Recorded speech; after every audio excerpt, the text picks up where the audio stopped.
এখানে কোনো আওয়ামী লীগ বিএনপি নিয়ে কোনো কথা বলতে চাই না। আমরা শুধু কথা বলতে চাই গরিবদেরকে নিয়ে।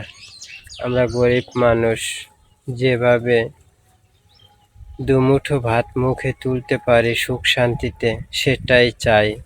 এই দেশকে নিয়ে অনেকে অনেক পরিচালনা করেন, অনেকে অনেক মন্তব্য করেন। সকল ভাইকেই বলি যে ভাই যে পথে হাঁটেন আমাদেরকে একটু সুখ দেওয়ার জন্যই হাঁটিয়েন।